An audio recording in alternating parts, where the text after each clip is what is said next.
جهود قطرية متواصلة من خلال خبراء فنيين بهدف استكشاف الأضرار في مطار كابول وتقييمها وإصلاح ما يمكن إصلاحه من أضرار بالتزامن ووصول طائرة قطرية ثالثة اليوم وهي تحمل المزيد من المعدات الفنية والأدوات والخبراء. لا شك أن الفنيين القطريين والخبراء القطريين قاموا بجهد كبير خلال ال 48 ساعة الماضية.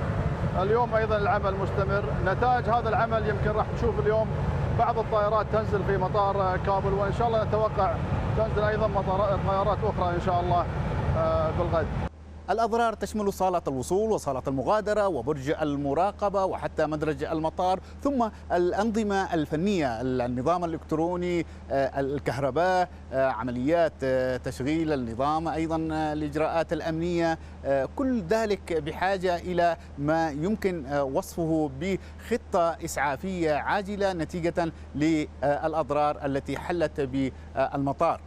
بالنسبة للرحلات المحلية فقد تم إلغاء رحلة كان من المقرر أن تنطلق من مطار كابول إلى مزار شريف، ولأسباب فنية لم تتمكن هذه الرحلة من الانطلاق. أما عن المدى الزمني الذي قد تأخذه عملية تشغيل المطار فهو غير معروف، لكن هناك جهود مكثفة ومضاعفة للوصول إلى هذه المرحلة، مرحلة تشغيل المطار. وهناك أيضا حديث عن إمكانية فتح ممرات إنسانية آمنة لوصول مساعدات إنسانية في ظل الظروف التي تعيشها أفغانستان. ويمكن القول أن عملية تشغيل المطار تعتمد على نتائج التقييم للأضرار وكذلك الخطة التي ربما ستقدم في هذا الإطار بهدف الوصول إلى تشغيل المطار بشكل تام.